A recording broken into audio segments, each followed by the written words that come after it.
Close your eyes and let the modern world fade into the distance. Imagine a time before the first stone was ever laid, before the word Pharaoh was ever whispered.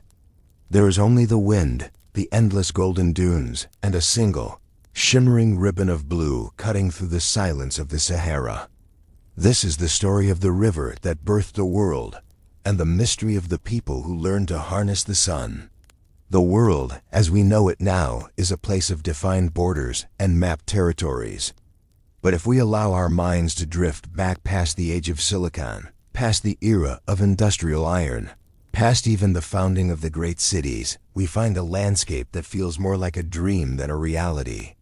We are traveling back 12,000 years, to a time when the earth was breathing differently. To understand ancient Egypt, we must first understand the silence that preceded it. Imagine, if you will, the vastness of northern Africa.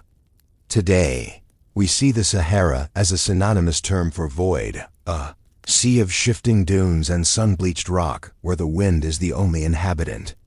But in this ancient time, the Green Sahara was not a myth. It was a reality. There were rolling savannas. There were seasonal lakes, known as playas, where the monsoon rains gathered.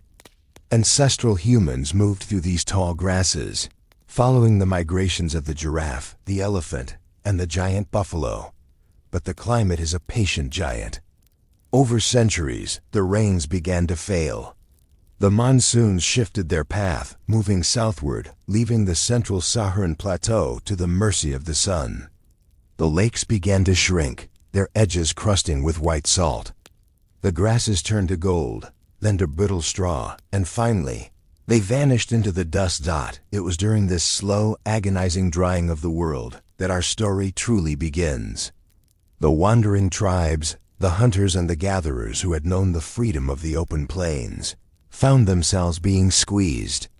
They were being pushed by the encroaching heat toward a single shimmering hope. In the distance, carving a deep, jagged path through the limestone plateaus, lay a rift. And at the bottom of that rift was a river. As you visualize this journey, imagine the first scouts of these nomadic tribes reaching the edge of the cliffs. They would have stood on the red land, the desert, where the sand is coarse and the heat ripples the horizon. Below them, a few hundred feet down, lay a sight that must have felt like a miracle. A dense, vibrant ribbon of emerald green. This was the Nile Valley. It was a primordial wilderness, far more chaotic and dangerous than the manicured fields of the later pharaohs.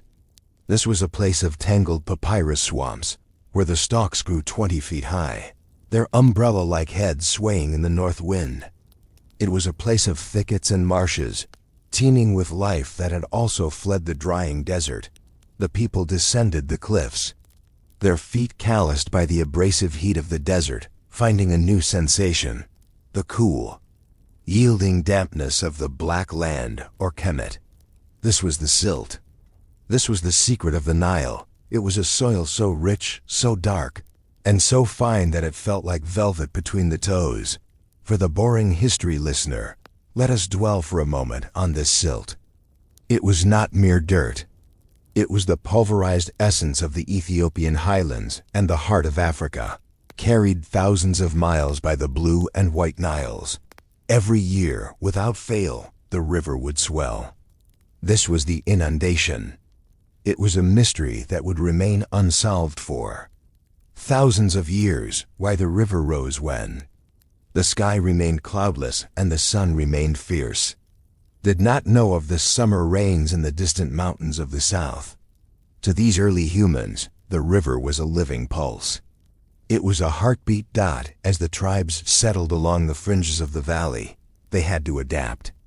They were no longer masters of the open savanna. They were inhabitants of a narrow, watery world. This was the Epipaleolithic era, a bridge between the old Stone Age and the new. Life moved at the speed of the current. Imagine a small camp at dusk. The air is cooling rapidly, as it does in the desert. The smell of the evening is complex, the damp, earthy scent of the river water, the sharp aroma of wood smoke from a small fire of dried acacia branches, and the sweet, heavy scent of the flowering lotus. These early Egyptians, long before they were called Egyptians, lived in simple shelters. They were not made of stone. They were made of the river itself. They took the sturdy reeds of the papyrus, bundled them together with twine made of flax, and arched them to create small ribbed huts. When you closed your eyes inside such a shelter, you could hear the wind whispering through the reed walls, a soft, dry rustle that mimicked the sound of the river's edge. They were a people of the hunt, but their prey had changed. They watched the hippopotamus, the river horse, a terrifying and majestic creature that dominated the shallows. They learned the patience of the crocodile, watching the golden eyes drift silently through the dark water. They became masters of the harpoon, tipped with finely napped flint, translucent and sharp as a razor. But there was a deeper mystery growing in their minds. As they observed the Nile, they noticed the stars dot in the clear, unpolluted air of the ancient world. The night sky was not a backdrop. It was a map. They noticed that when a certain bright star Sirius, which they would later call Sopdet, appeared on the horizon just before sunrise, the river would begin to rise. This was the first great realization of human history, the connection between the heavens and the earth. The Nile wasn't just water. It was time. Let us consider the silence of those early nights. There were no wheels, no iron clanking, no voices of thousands. There was only the sound of the water lapping against the mud banks, a rhythmic slap, slap, slap, and the occasional deep, booming call of a distant marsh bird. The people began to experiment with the earth. They noticed that where the floodwaters receded, leaving behind that thick, black sludge, wild grains grew with a ferocity they had never seen in the desert. Emmer, wheat, and barley began to sprout in the footprints of their cattle. It was here, in this green ribbon, that the great experiment began. They started to realize that if they stayed in one place, if they cleared the papyrus and managed the water, the river would feed them more reliably than the hunt ever could.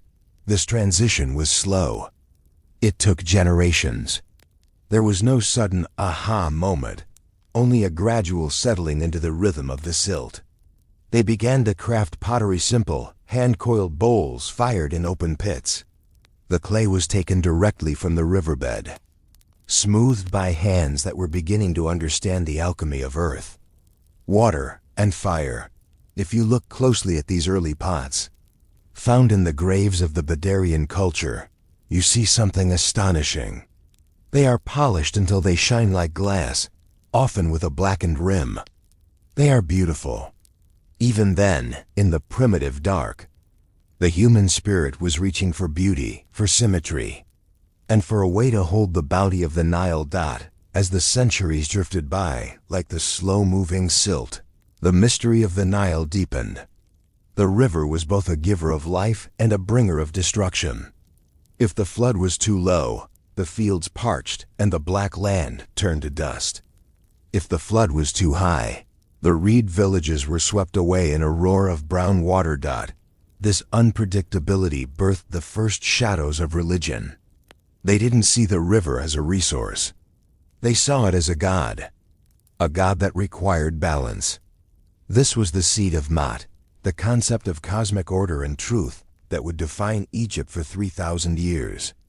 To live on the Nile was to live in a state of constant negotiation with the natural world. The green ribbon was a sanctuary, but it was also a prison. To the east and the west lay death, the red land where nothing grew and no one could survive for long. This isolation was a gift. It protected these early communities from invaders, allowing them to develop a unique culture, a unique language, and a unique way of seeing the world, undisturbed by the outside for millennia. As the moon rises over our imagined valley, the silver light reflects off the water, turning the Nile into a ribbon of liquid mercury. The people are asleep in their reed huts, their bellies full of roasted fish and crushed grain. The cattle are lowing softly in the pens. They do not know that they are the ancestors of the pyramid builders.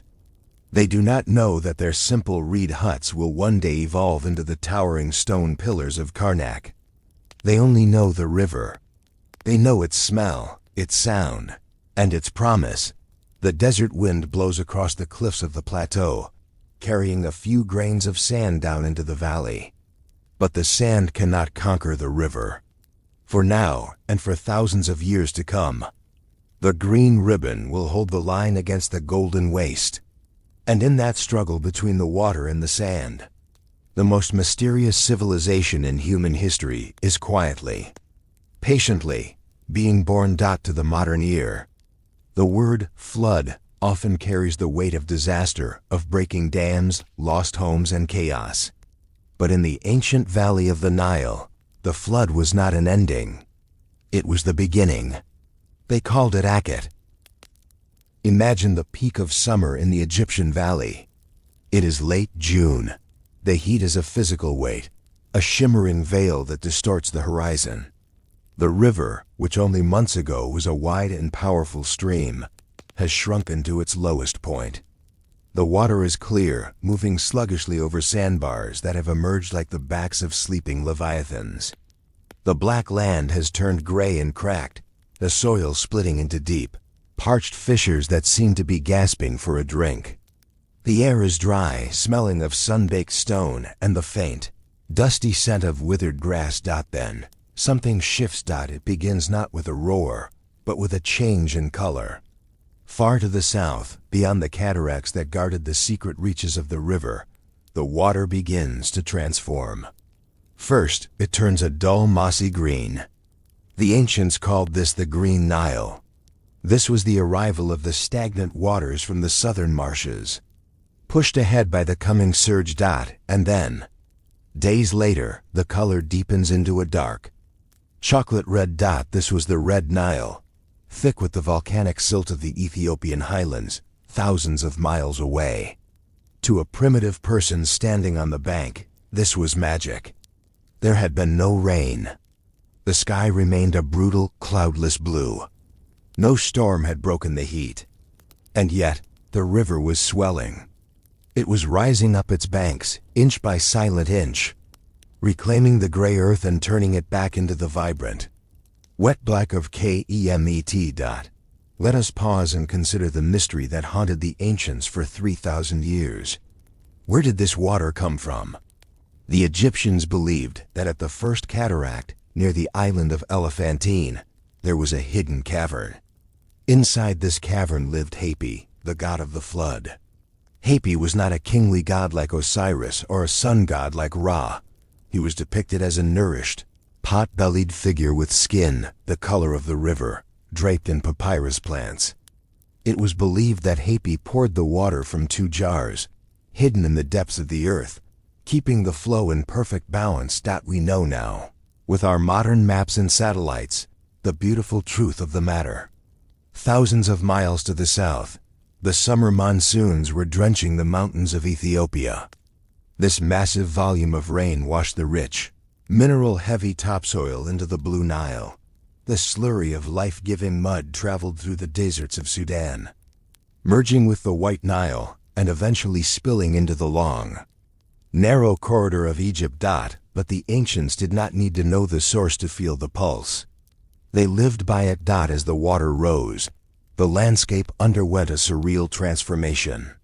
Egypt became a world of islands. The villages, built on slightly higher ground or on artificial mounds of mud and debris, were cut off from one another. The only way to travel was by boat. Imagine drifting in a small papyrus skiff during the height of Akhet. The valley, usually a place of dust and labor, had become a vast, shimmering lake. The tips of the palm trees emerged from the water like feathers. The sound of the world changed. The dry crunch of footsteps was replaced by the soft rhythmic splash of oars and the constant, musical gurgle of moving water. This was a season of forced rest, and in that rest, the Egyptian mind began to measure the universe. In the boring history of our world, the invention of the calendar is often treated as a dry fact. But in the Nile Valley, it was a matter of survival. The people noticed a celestial coincidence that would define time forever. For many weeks in the summer, The brightest star in the sky, Sirius, which they called Sopdet, was invisible, hidden by the glare of the sun. But on a specific morning in mid-July, if you looked toward the eastern horizon just before the sun rose, you would see it. A tiny brilliant diamond of light, appearing for just a moment in the twilight. This was the heliacal rising of Sirius. And every time that star returned to the morning sky, the Nile began to rise. The connection was undeniable. The heavens and the river were synchronized. This realization allowed the Egyptians to create the world's first 365-day calendar. They divided their year into 3 seasons of 4 months each. First was Akhet, the inundation, a time of water and reflection.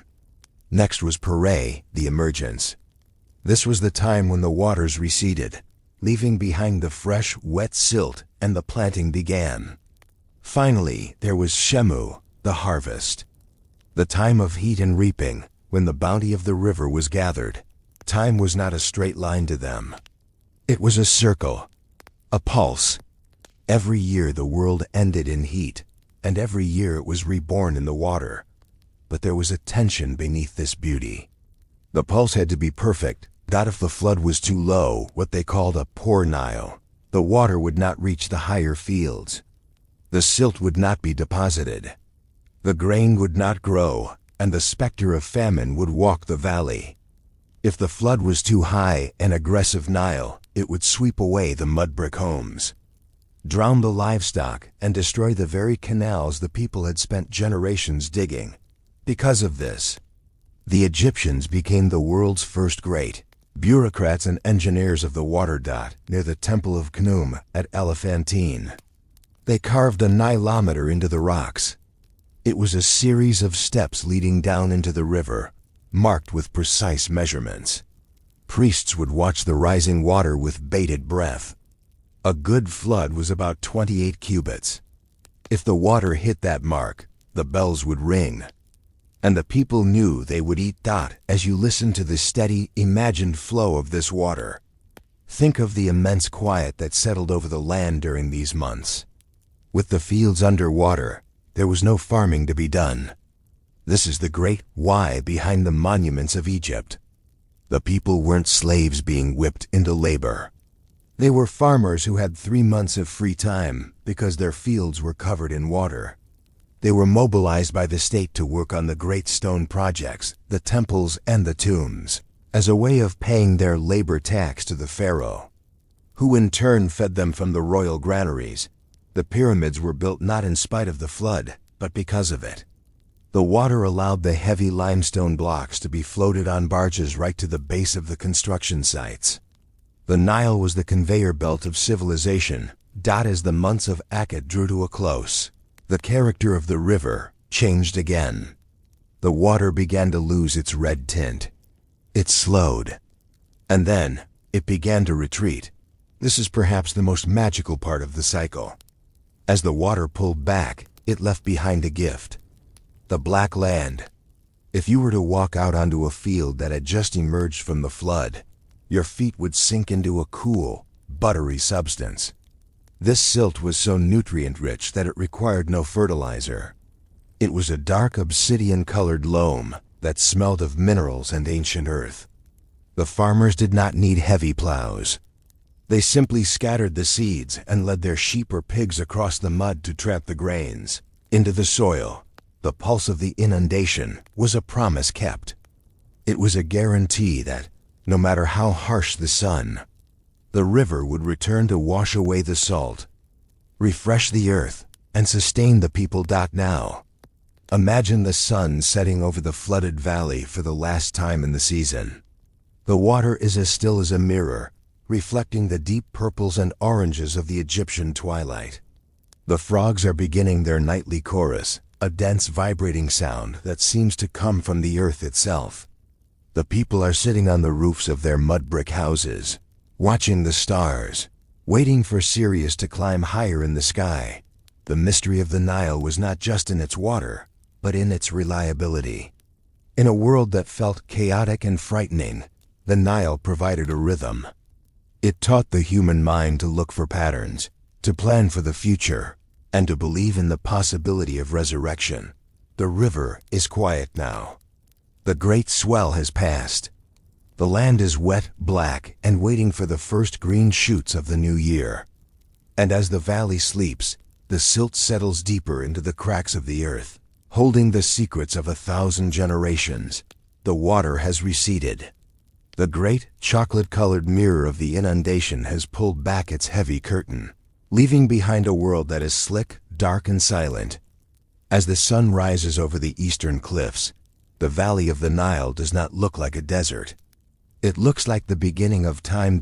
In this third chapter of our journey, we move away from the grand cycles of the river and the stars, and we step into the mud. We step into the lives of the people who decided, for the first time in human history, to stop walking.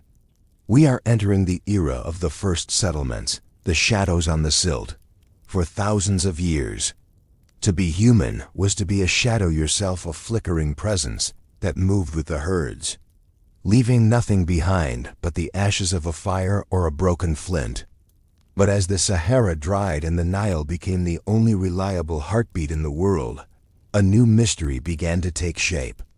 The mystery of belonging to a piece of ground. Imagine a small bend in the river, perhaps near the site of what we now call Badari or Hierakonpolis. The year is roughly 4500 BCE. There are no pyramids here. There are no statues of stone. Instead, there's a cluster of oval shapes huddled against the edge of the black land. These were the first houses. To the boring history listener, the construction of a house is a symphony of natural textures. These early settlers did not yet use the heavy, sun-dried bricks of the later dynasties. Instead, they practiced the art of wattle and daub. They would go down to the marshes where the papyrus and the reeds grew in thick, whispering forests. They would cut the stalks, their hands staining green with the juice of the plants, and weave them into flexible, sturdy mats. These mats were then tied to wooden posts made of local acacia or tamarisk. But a house of reeds is a house for the wind. To make it a home, they reached into the river. They took the heavy, wet Nile silt rich with organic matter and minerals, and they smeared it over the reed walls. Close your eyes and imagine the sound of that labor. The rhythmic thwack of wet mud hitting the reeds. The squelch of bare feet treading the mud to mix it with chopped straw, which acted as a binder. As the mud dried in the fierce Egyptian sun, it hardened into a smooth, gray-brown shell. Inside these huts, the air was surprisingly cool. The thick mud walls acted as a thermal barrier, holding the coolness of the night long into the heat of the afternoon. Inside, the floor was simply the earth itself, packed down until it was as hard as stone, polished by the constant movement of feet and the spreading of animal skins. There was no furniture as we know it, only the soft rustle of straw mats and the low, flickering light of a small clay lamp burning linseed oil. As these individual huts grouped together, the shadows on the silt began to form the first true communities. This was the birth of the nome, the ancestral provinces of Egypt. In these early villages, life was governed by the proximity to the water. The settlements were always built on turtle backs, naturally occurring mounds of sand that stayed above the water level when the Nile flooded.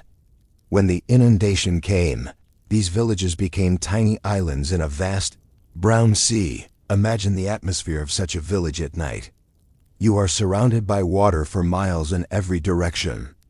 The only sounds are the deep, rhythmic croaking of thousands of frogs and the distant, haunting cry of a jackal from the desert cliffs.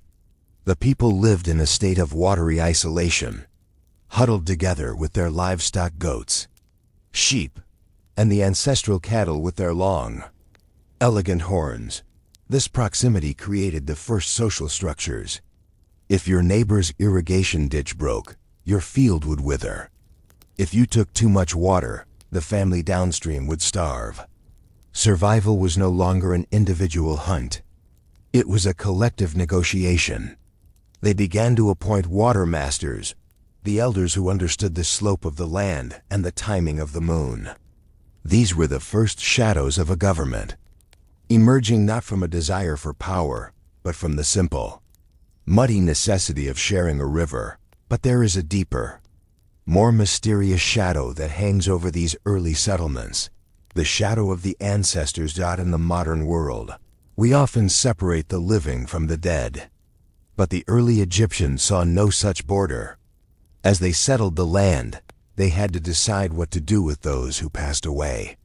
They couldn't bury them in the Black Land, for the soil was too precious for farming, and the annual flood would unearth the remains. So they turned their backs to the river and walked a few hundred yards into the Red Land, the desert. They dug simple, oval pits in the burning sand. They placed the body in a fetal position, as if the person were waiting to be born again. They faced the body toward the west, where the sun died every evening. And then, they did something beautiful and strange. They surrounded the deceased with the things they would need: a finely knapped flint knife, a string of ostrich egg beads, and most importantly, pottery. This is where the boring history of Egypt becomes truly wondrous. The pottery of the Naqada culture, long before the first pharaoh, is some of the most exquisite ever made by human hands. Imagine a potter sitting by the river. They do not have a wheel. That invention is still far in the future. Instead, they use coiling. They roll the Nile clay into long, thin snakes and layer them upward, smoothing the sides with a flat stone or a piece of wood. They polish the surface until it is as smooth as silk. When these pots were fired, they often turned a deep, earthy red. But the potters learned a trick. They would flip the pot upside down into the smoldering ashes. This deprived the rim of oxygen, turning it a brilliant, smoky black. These black-topped redware vessels were not just tools. They were the first canvas of the Egyptian soul. They painted them with white lines, depicting the things they saw every day: the tall, many-oared boats on the Nile, the graceful gazelles of the desert, and the mysterious, dancing figures of women with their arms raised like the horns of a cow. As the settlements grew, the shadows lengthened. The villages began to specialize. One village might be known for its flint knapping, producing blades so thin they were translucent. Another might be a center for weaving linen, taking the tough fibers of the flax plant and turning them into cloth that was as light as a breeze. This led to the first trade. Imagine the river now not as a barrier, but as a highway. The first boats were made of papyrus bundles lashed together, narrow, elegant crafts that skimmed over the water. They carried pots, grain, and dried fish from village to village. For the first time, a person might meet someone who lived 50 miles away. They would exchange stories, seeds, and gods. The mystery of this era lies in its silence.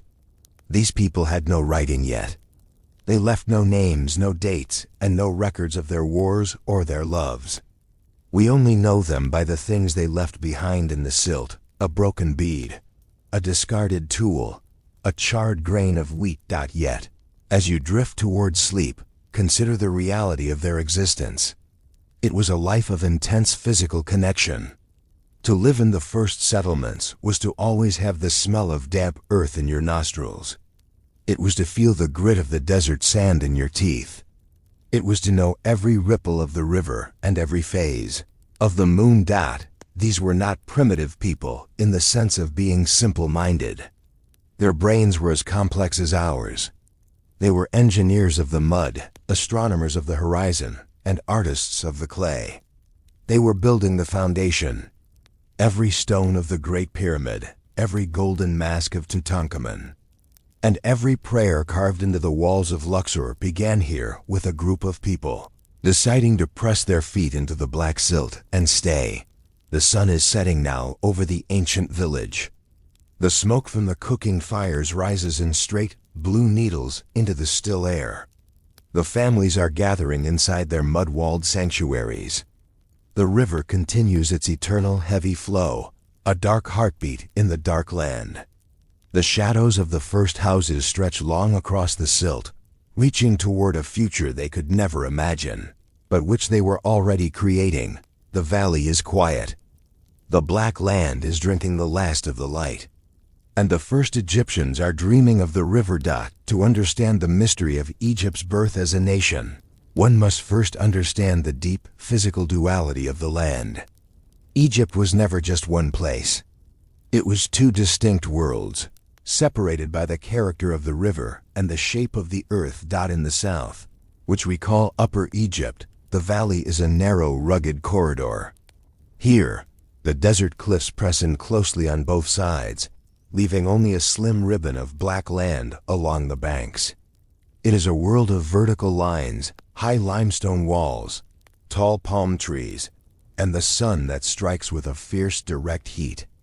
The people of the south were hardened by this terrain. Their symbol was the lotus, a flower that rises from the mud to reach for the light. Their protector was the vulture goddess, Nekhbet, soaring high above the peaks. And their leader wore the hedjet, the white crown, a tall, conical headpiece that looked like a budding flower or a drop of milk against the blue sky. But if you follow the current northward, the world begins to change. The cliffs fall away. The river, once a single powerful artery, begins to fray and branch out like the veins of a leaf. This is Lower Egypt, the Delta. It is a vast horizontal world of emerald marshes, damp salt air, and endless horizons. Here, the soil is sodier, the papyrus grows in dense, impenetrable forests, and the Mediterranean breeze carries the scent of the sea. The symbol of the north was the papyrus. Their protector was the cobra goddess, Wadjet, hidden in the reeds.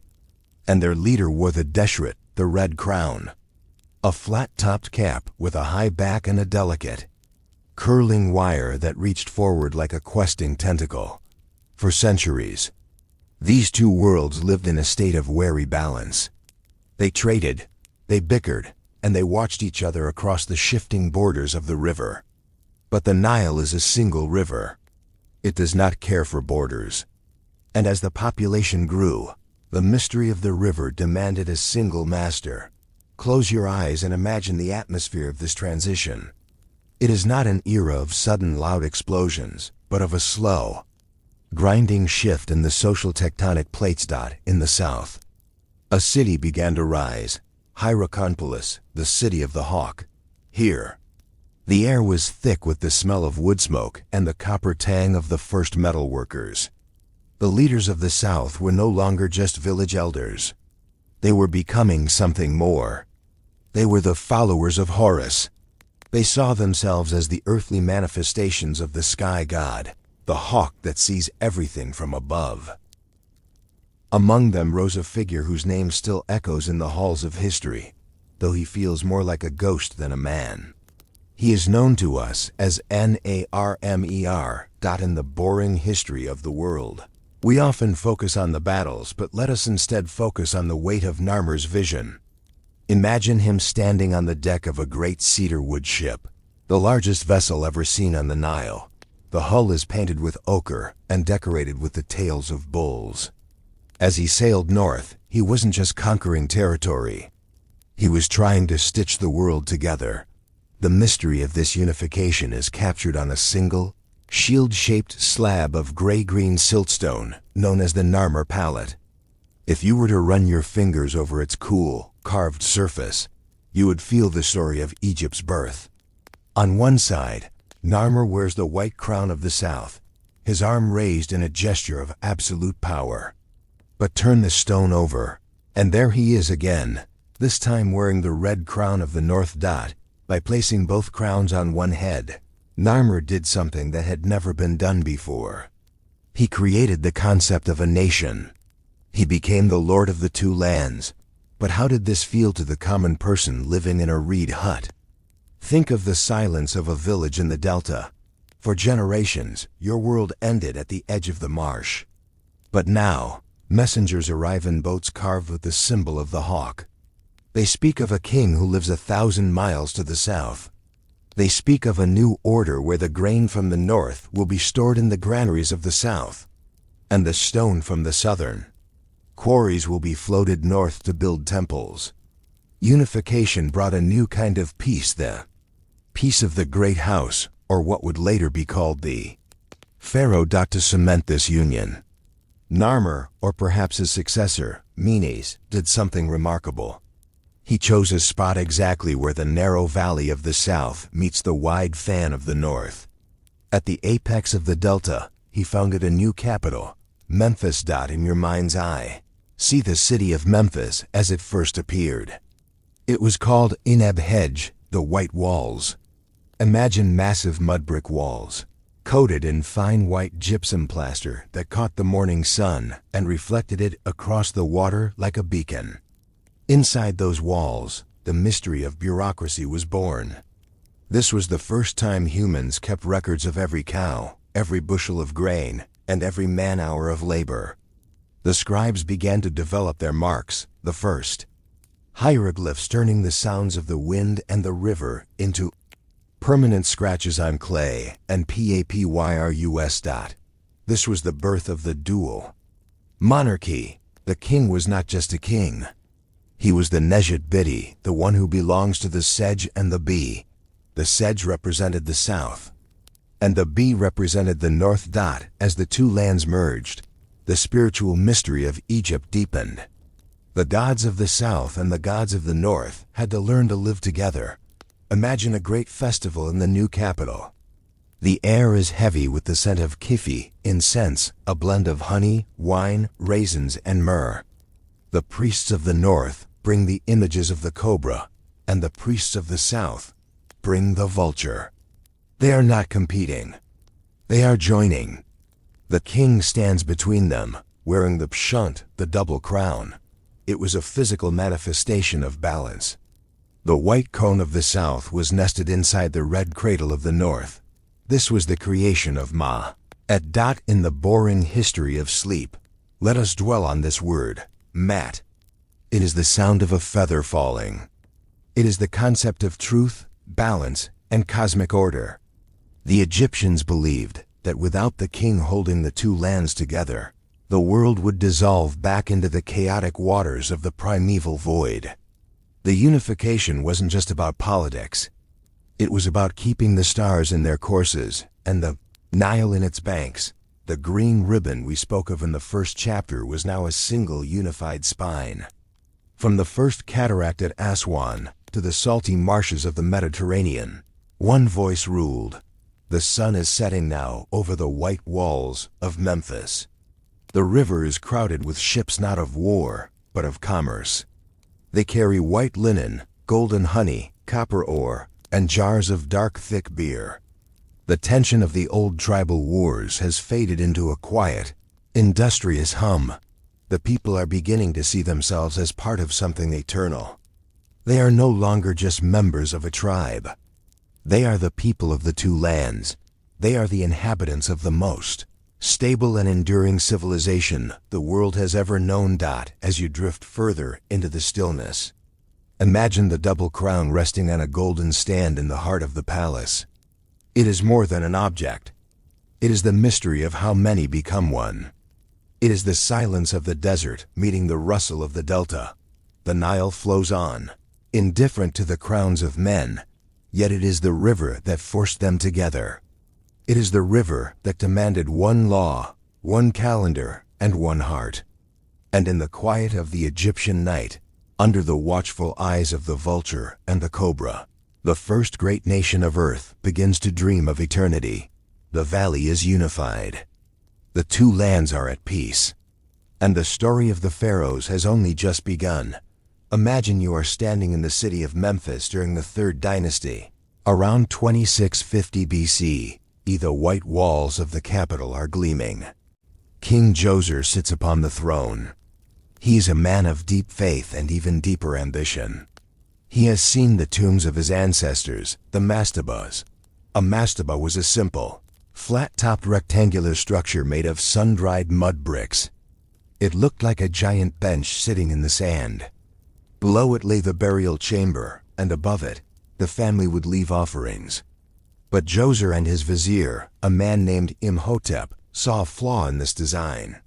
Mud brick, no matter how thick, eventually crumbles. The desert wind sandblasts it. The rare but violent rains soften it. If the king was a god on earth, and if he was to protect Egypt even after death, his house of eternity could not be made of mud. It had to be made of the very bones of the earth. It had to be made of stone. Let us dwell for a moment on the man Imhotep. In the boring history of our world, he's one of the few non-royals whose name survived the passage of 4,000 years. He was a high priest, a healer, and a poet, but most importantly, he was the world's first true architect. He looked at the limestone cliffs that bordered the valley and saw not just rock, but a material that could capture the light of the sun forever. Imhotep did something revolutionary. He decided to build a mastaba entirely out of stone. But as the structure grew, his vision expanded. He didn't just want a bench. He wanted a mountain.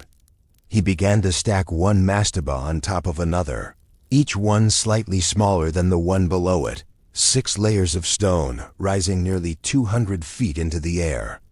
A stairway. Close your eyes and imagine the sound of the construction site at Saqqara. It is not the sound of machines or engines. It is a rhythmic, hypnotic symphony of human effort. You hear the clink, clink, clink of copper chisels striking the limestone. Copper is a soft metal, and the workers must constantly sharpen their tools. You hear the heavy, sliding rasp of stone being rubbed against stone to create a perfectly flat surface. You hear the low, melodic chanting of work gangs as they pull massive sleds across the sand. They did not have the wheel yet. To move stones weighing several tons, they poured water onto the sand in front of the sleds, creating a slick surface that allowed the wood to glide.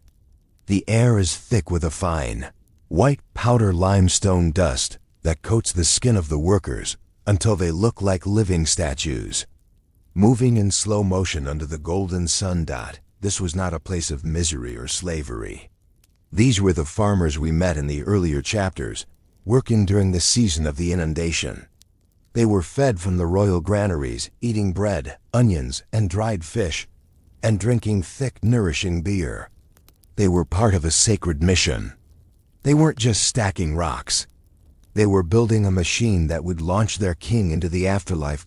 As the pyramid rose, layer by layer, it became the largest structure ever built by human hands up to that point.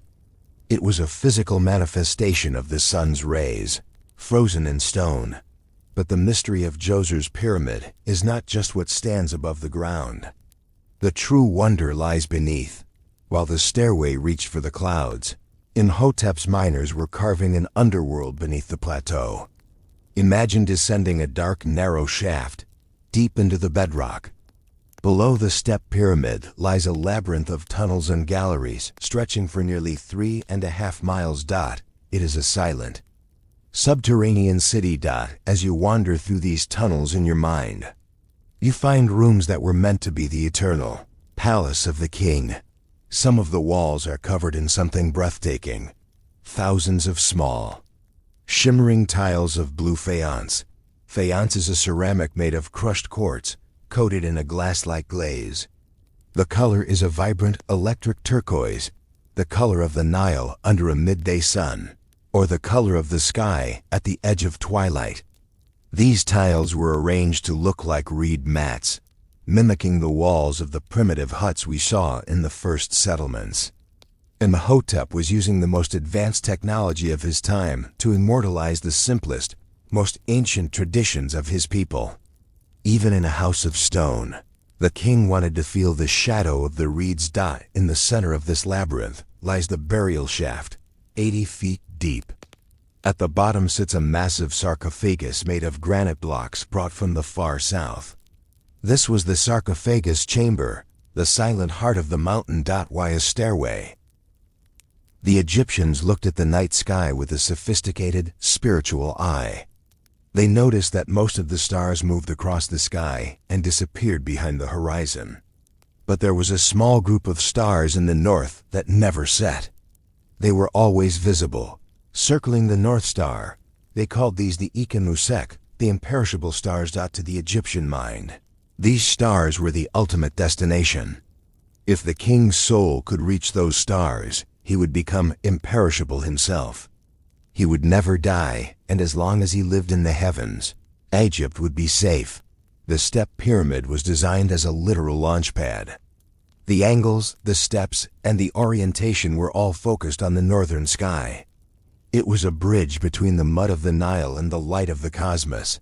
When the pyramid was finally finished, it was encased in fine white Tura limestone. It didn't look like the gray, weathered ruins we see today. It was a brilliant, blinding white. It reflected the sun with such intensity that it could be seen from miles away. A shimmering beacon of order in a world of desert. As the sun sets over Saqqara, the white limestone begins to glow with a soft, pinkish hue. The shadow of the pyramid stretches for miles across the desert, like the finger of a giant sun-dial. The king has passed away. The priests have performed the opening of the mouth ceremony, ensuring his soul can breathe and speak in the next world. They have placed him in the blue-tiled rooms, surrounded by thousands of stone vessels filled with food, wine, and oils. The heavy stone portcullises are dropped into place, sealing the tunnels forever. Standing on the plateau now, in the cooling twilight, the silence is absolute. The construction gangs have returned to their villages. The copper chisels are silent. There is only the wind, whistling softly against the sharp edges of the stone steps. This was the moment humanity realized it could leave a permanent mark on the planet. Imhotep had proven that through geometry, organization, and the mastery of stone, man could challenge time itself. The stone stairway was a success. It stood as a silent promise that the Black Land and its people were now part of something eternal. Djozir's soul, they believed, was now treading those very steps, climbing higher and higher, leaving the mud and the reeds behind, until he finally took his place among the imperishable stars. And as you drift into sleep, imagine that white pyramid reflecting the light of the moon, a mountain of stone, a stairway of dreams standing guard over the Nile. Just as it has for 4,600 years, the plateau is still. The stars are bright, and the mystery of the stone has been mastered. We have spent much time gazing upward at the stone, summits of the pyramids, and the celestial paths of the stars. We have walked the halls of kings and witnessed the birth of a nation. But now, as the golden light of the Egyptian sun begins to soften, we must lower our eyes. We must step off the limestone plateau and return to the soft, yielding earth of the valley floor. Behind every monument, behind every golden mask, and behind every line of hieroglyphic text, there was a heartbeat. It was the heartbeat of the millions whose names were never carved in stone, but whose hands built the world we now marvel at. This is the story of the Black Land in its most intimate form, the daily, silent labors that turned a riverbank into a civilization. Imagine it is the hour before dawn. The air is cool, almost chilly, as the desert heat has long since escaped into the night sky. The Nile is a dark, glassy ribbon, moving with a silent, heavy purpose. In a small village of mud brick houses nestled near the edge of the fields, the first sounds of life are not voices, but rhythms. The most iconic sound of the Egyptian morning is the scrape crunch. Scrape crunch of the saddle quern. Inside a small courtyard, a woman kneels on the ground. Before her is a large, slightly concave slab of granite. She holds a smaller cylindrical stone in her hands. With a rhythmic forward and back motion, she grinds emmer wheat into flour. This is the work of hours. The dust of the grain hangs in the air, smelling sweet and earthy. As you listen to that rhythmic grinding in your mind, let it act as a metronome for the entire land. This was the labor that fed the great house. This was the labor that kept the world in balance. The flour she produces is not the white, bleached powder of the modern world. It is coarse, full of nutrients, and often due to the proximity of the desert flecked with tiny grains of wind-blown sand. To be an Egyptian was to know the grit of the land in your very bread. By the time the sun, the great god Ra, breaks over the eastern cliffs, the village is a hive of quiet industry. The men move toward the fields. It is the season of Pare, the time when the inundation has receded and the earth is ready.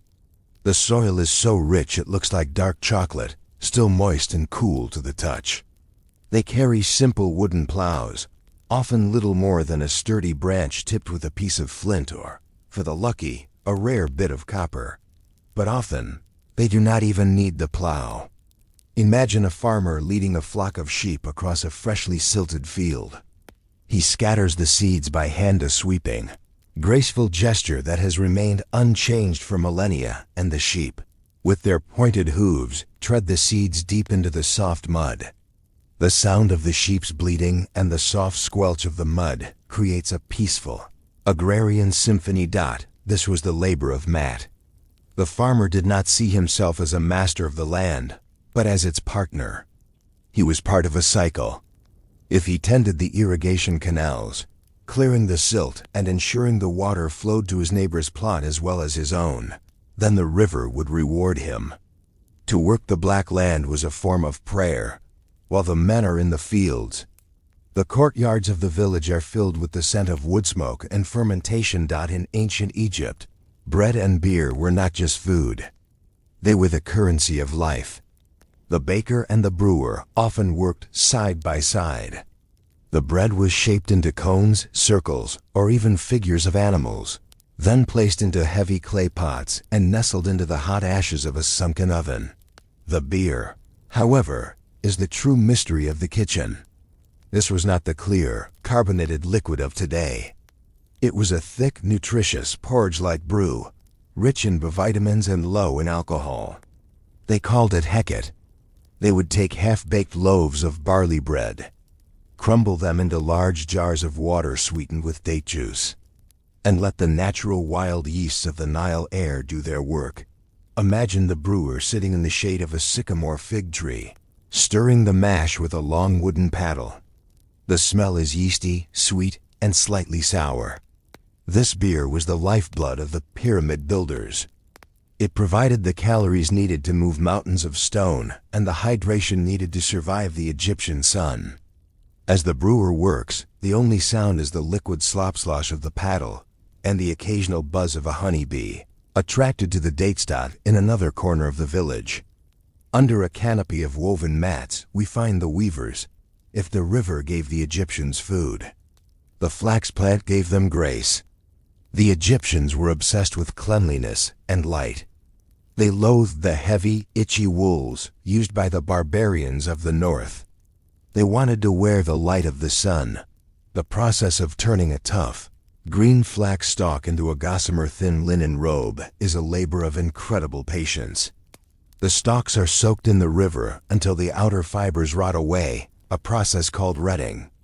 Then, the fibers are beaten, combed, and spun into thread. Listen to the sound of the loom. The clack thud of the wooden shuttle passing through the warp. The weavers, mostly women, sit on the ground, their fingers moving with the speed and precision of a spider. They produce a linen so fine it was called woven air. When you see statues of Egyptian queens, their dresses appearing transparent, it is not an artistic exaggeration. They had mastered the art of the thread to such a degree that the fabric seemed to vanish against the skin. This linen was the color of the clouds, a stark, brilliant white that reflected the heat.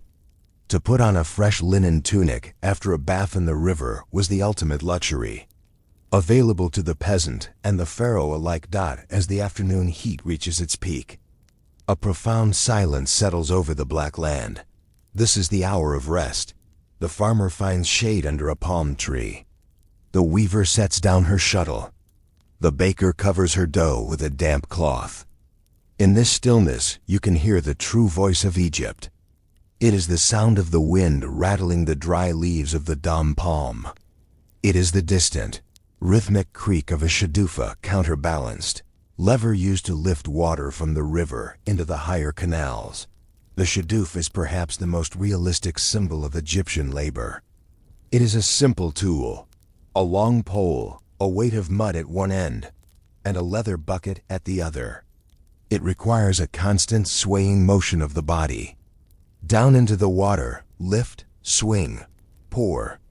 Down, lift, swing, pour.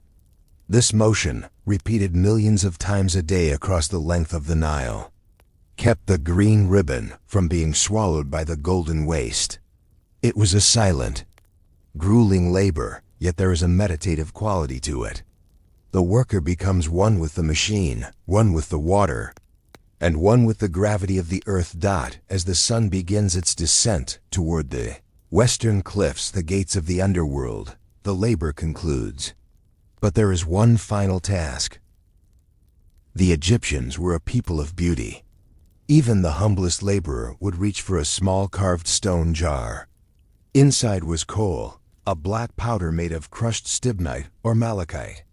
They would take a small applicator and draw a dark line around their eyes. This wasn't just vanity. The black lines acted as an ancient form of sunglasses, cutting the glare of the brutal sun and protecting the eyes from the fine dust of the desert. Imagine a family gathering in the twilight. They sit on the flat roof of their mud brick house to catch the evening breeze. They eat their sun-baked bread, dip it into a bowl of lentil stew flavored with garlic and cumin, and drink their thick, sweet beer. They look out over the fields they have tended, toward the great stone pyramids on the horizon. They know they will likely never enter those stone mountains. Their names will not be remembered by history, but they feel no bitterness. They have fulfilled their part of the great balance. They have fed the gods, they have tended the river, and they have clothed their children in woven air. The mystery of the Nile is often sought in its hidden chambers and golden treasures. But the truest mystery lies in the endurance of the human spirit in the Black Land. It lies in the hands that ground the grain, the backs that swung the shadoof, and the hearts that found peace in the rhythm of the silt. The stars are beginning to appear, the imperishable ones we spoke of before. The village is quiet. The only sound is the soft rhythmic lapping of the Nile against the mud banks, a sound that has not changed in 10,000 years. The laborers of the Black Land are asleep, dreaming of a harvest that never ends. In the boring history of our modern world, we often treat the Great Pyramid of Khufu as a landmark, a postcard, or a puzzle to be solved. But as we drift back to the year 2580 BCE, let us look at it not as a mystery of how, but as a mystery of why and who. The plateau was once a jagged, uneven wasteland of Nummulitic limestone, a stone made of billions of tiny prehistoric sea fossils. To the Egyptians, this was the perfect canvas. Before the first block was ever laid, the geometric echoes began with the leveling of the earth. Imagine a group of surveyors, standing in the absolute silence of a desert night. They are not using lasers or satellites. They are using the stars and water. They dig a grid of shallow, narrow channels into the bedrock and fill them with water from the Nile. By marking the water level on the sides of the channels, they create a perfectly level plain across 13 acres of land. When the water is drained, they chip away the stone until the entire base is as flat as the surface of a still pond. The precision they achieved is a whisper from the past that should make us pause. The base of the Great Pyramid is level to within less than an inch across its entire expanse. Then, they look to the north. They seek the imperishable stars once more. Using a simple plumb line and a wooden sighting tool called a bay, they align the four sides of the pyramid to the cardinal points of the compass. The error is so microscopic, a fraction of a degree, that it implies a mastery of the sky that we are only now beginning to fully appreciate. They weren't just building a tomb. They were pinning the earth to the heavens. Now, let us listen to the sound of the Giza Plateau during the height of the Old Kingdom. It is a sound that would have been heard for miles, the geometrical echo of civilization. Imagine 2.3 million blocks of stone. The sound of the quarry is a constant, rhythmic tunk, tunk, tunk of stone hammers. This is where the core of the pyramid comes from, right there on the plateau. But the echo travels further. Close your eyes and imagine the river Nile, crowded with heavy wooden barges. They are coming from the south, from Aswan, carrying blocks of red granite so hard they can only be worked with diorite-pounding stones. They are coming from the east, from Tura, carrying the fine white, buttery limestone that will form the outer casing. The logistics are a silent, incredible dance. It is estimated that a block was set every 2 to 3 minutes, every day, for 20 years. Think of the Fili, the work gangs. These were groups of men with names like the Friends of Khufu or the Drunkards of Menkaure. They were not slaves being driven by whips. They were organized teams of skilled laborers and seasonal farmers. In the boring history of their lives, we see the reality. The massive bakeries that produced thousands of loaves of bread daily. The clinics where doctors set broken bones with surgical precision. And the barracks where they slept, exhausted and proud. Under the shadow of their creation, the movement of these stones is a masterpiece of physics. They did not have cranes. They used the sled and the water. Imagine a massive sled made of cedar wood, carrying a multi-ton block. A man stands at the front, pouring a precise amount of water onto the clay-slicked sand. This creates a thin layer of lubrication, reducing the friction just enough for a team of men to pull the block up a massive, winding ramp made of rubble and gypsum. The sound is a low, collective grunt of effort, the creaking of timber, and the hiss of the sled sliding over the wet sand as the pyramid rises. It becomes a mountain of mathematics. The Egyptians understood the golden ratio and the properties of pi, not perhaps as abstract formulas, but as the natural proportions of the universe, the way a shell curls or a flower grows. The pyramid is a 3D representation of a hemisphere. If you take the perimeter of the base and divide it by twice its height, you get a number startlingly close to $3.14. To the people of the Nile, this wasn't just math. It was mat. It was the geometry of truth.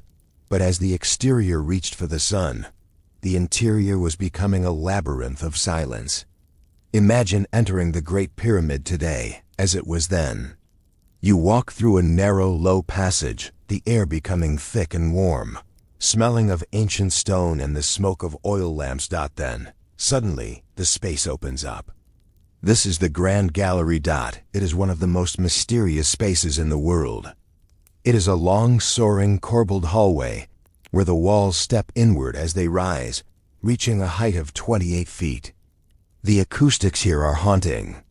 A single footstep echoes and re-echoes, bouncing off the perfectly polished limestone walls until it sounds like a heartbeat. At the end of this gallery lies the king's chamber. It is a room of pure, dark red granite. There are no carvings here, no hieroglyphs, no gold, just a single hollowed-out granite sarcophagus. Above this room, the architects built 5 relieving chambers to distribute the weight of the millions of tons of stone pressing down from above. It is a marvel of engineering that has kept this room from collapsing for 4.5 millennia. If you were to lie down in that chamber in the total darkness, the silence would be absolute. You are in the heart of a mountain. You are at the center of a geometric miracle. You are suspended between the earth and the stars. As the project neared its end, the echoes became visual. The final act was the placing of the pyramidion, the capstone. It was likely covered in gold or electrum, a mix of silver and gold.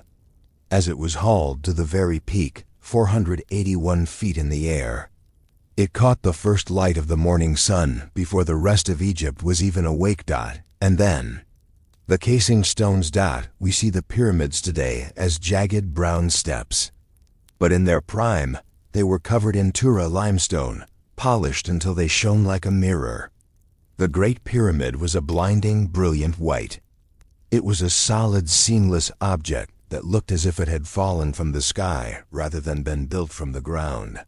On a clear day, The reflection of the sun off the pyramid could be seen for 50 miles. It was a light in the desert dot as the sun moved across the sky. The pyramid acted as a giant sundial. Its shadow, long and sharp, swept across the plateau, telling the time of the day and the time of the year. During the equinox, a subtle geometrical echo occurs. The Great Pyramid is actually 8-sided, with each face slightly concave. This is only visible from the air at sunset on the equinox, when the shadow creates a line down the center of each face. This level of detail is almost terrifying. It suggests that every stone, every angle, and every shadow was intentional. The sun is setting now over the Giza Plateau. The white limestone is turning a soft glowing orange, and the golden capstone is a spark of fire against the darkening blue of the eastern sky dot. The thousands of workers are descending the ramps for the last time. The architects are rolling up their papyrus scrolls. The king Khufu looks out from his palace in Memphis and sees his house of eternity completed. It is a monument to the power of the human mind to organize the chaos of the world.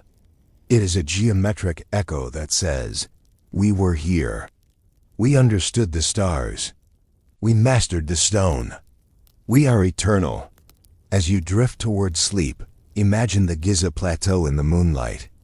The three great pyramids, Khufu, Khafre, and Menkaure, stand in a perfect diagonal line, mirroring the three stars of Orion's belt. The sand is cool now. The wind whistles softly through the temples at their base. The geometric echoes continue. Even now, as the stones weather and the gold is gone, the shape remains. The triangle, reaching for the infinite. The square, rooted in the earth. The silence, holding the mystery of the Nile. The plateau is still. The pyramids are dreaming. And the geometry of the ancient world is at rest. In the boring history of our modern world, we often view death as a full stop, a silent end to a busy story. But to the ancient Egyptian, death was not an exit. It was a transition. They called it the westing. Just as the sun, the great god Ra, died every evening only to be reborn in the morning, the human soul was expected to navigate the darkness to find a new dawn. Imagine you are standing in the Pur-Nefer, the beautiful house. This was the embalming tent, situated on the west bank of the Nile, where the air was thick with the heavy, antiseptic sense of the afterlife. Close your eyes and visualize the atmosphere. It is a place of absolute, focused silence, broken only by the rhythmic slosh of water and the rustle of linen. The embalmers are not just laborers. They are priests and anatomists. They work with a deliberate, slow grace. They use natron, a naturally occurring salt from the Wadi Natron, to desiccate the body, removing all moisture until the form is preserved for eternity. Imagine the tactile details of this process. The feel of the fine, white salt crystals. The smell of aromatic resins, myrrh from the land of Punt, cedar oil from the mountains of Lebanon, and liquid bitumen. They wrap the body in hundreds of yards of the woven air we encountered in the weaver's hut, fine linen bandages, layered with amulets of gold and green feldspar. Each wrap is a prayer. Each layer is a shield against the chaos of the underworld. The mystery of mummification was not about a fascination with the macabre. It was about providing a permanent home for the Ka, the life force, and the Be, the soul. Without a body, the soul would be a wanderer in the dark, lost forever in the void. Now, imagine the funeral procession. The body, encased in a nested series of brightly painted wooden coffins, is placed upon a funeral sledge shaped like a boat. It is pulled toward the tomb by a team of white oxen. The mourners walk behind, their voices raised in a rhythmic, haunting wailing that echoes off the cliff walls. The destination is the house of eternity, a tomb carved deep into the living rock. As the sun reaches its lowest point, the opening of the mouth ceremony is performed. A priest touches the face of the coffin with a ritual adze, symbolically restoring the senses to the deceased. The eyes are open to see the light. The ears are open to hear the hymns. The mouth is open to speak the names of the gods. And then, the heavy stone door is sealed. The torches are extinguished. The living return to the black land across the river, and the soul begins its solitary journey into the Duat, the Egyptian underworld. The Duat was not a place of fire and brimstone. It was a mirror world, a landscape of dark rivers, iron mountains, and 12 gates guarded by strange, formidable beings to navigate this mystery. The traveler carried a book of the dead, a collection of spells and maps painted on a long roll of papyrus. Imagine the soul standing before the first gate. The gatekeeper has a name like "He who dances in blood" or "The one who lives on snakes." To pass, the soul does not fight. It knows. It speaks the secret name of the gatekeeper, and the doors of cedar and bronze swing open on silent hinges. The journey is a test of memory and character. The soul must cross the lake of fire, which is cool to the righteous but burning to the wicked. It must sail in a celestial bark, guided by the moon and the stars. Finally, the soul reaches the heart of the mystery, the Hall of Two Truths. Let us dwell on the atmosphere of this hall. It is a space of terrifying beauty and immense scale. The floor is made of polished obsidian, reflecting the stars above. 42 judges, each representing a different sin, sit in a long silent row. In the center of the hall stands a massive balance scale, made of gold and ebony. Beside the scales stands Anubis, the jackal-headed god of the scales. His fur is as black as the Nile silt, and his eyes are the color of amber. He is the guardian of the balance. Opposite him stands Thoth, the ibis-headed god of wisdom, holding a reed pen and a palette of ink, ready to record the final verdict. And in the corner, crouched in the shadows, is Ammit, the devourer of souls. She has the head of a crocodile, the forequarters of a lion, and the hindquarters of a hippopotamus. She is the physical manifestation of non-existence. The soul is led to the center of the hall. This is the moment of the negative confession. The traveler does not list their virtues. They list the harm they did not do. Listen to the rhythm of the confession. I have not stolen. I have not caused pain. I have not diminished the grain measure. I have not stopped the flow of the river. I have not spoken falsely. I have not made any man weep. This was the essence of Mat. To the Egyptians, a good life was one that left the world in balance. Then comes the final act. Anubis takes the heart of the deceased, the seat of memory and emotion, and places it on one side of the golden scale. On the other side, he places a single white ostrich feather, the feather of Mat. The silence in the hall is absolute. The balance trembles. In this boring history of the soul, there's no drama, only the quiet weight of truth. If the heart is heavy with the weight of sin, if it is out of balance with the feather, the heart is given to Ammit, and the soul ceases to exist. There is no hell. There is only the silence of never having been. But if the heart is light, if it is as light as the feather, the scales remain level. Thoth records the result. Osiris, the green-skinned king of the dead, nods from his throne of lapis lazuli. The traveler is declared true of voice. The final mystery of the Nile is the reward. The soul is led out of the hall and into the field of reeds, or Aru. And here is the most realistic and touching part of the Egyptian dream. The afterlife was not a strange, alien heaven. It was simply a perfect version of Egypt. In the field of reeds, the Nile is always at the perfect flood level. The emmer wheat grows 7 cubits high. The beer is always sweet, and the bread is always warm. The deceased finds their house, exactly like the one they left on earth, but made of eternal materials. They find their family, their friends, and even their favorite hunting dogs and cats, waiting for them on the bank of the celestial river. The weighing of the heart. reveals that the ultimate mystery of the Nile was not power or gold, but a profound love for the life they lived in the valley. They didn't want a different world. They wanted this world forever. The journey of 30,000 words ends here, where the river meets the sky. As you drift into the deepest layers of sleep, imagine the Nile flowing beneath the moon. It is the same river that sustained the first nomads, that mirrored the white walls of Memphis, and that carried the stones of Giza. It is a ribbon of water that connects the living to the dead and the earth to the stars. The great green ribbon is still there, cutting through the golden waste. The pyramids are still there, catching the light of the imperishable stars, and the heart of Egypt is still there, beating in the silence of the silt. The scales are balanced. The hall is quiet. The journey is complete. The valley is at peace. The desert is still.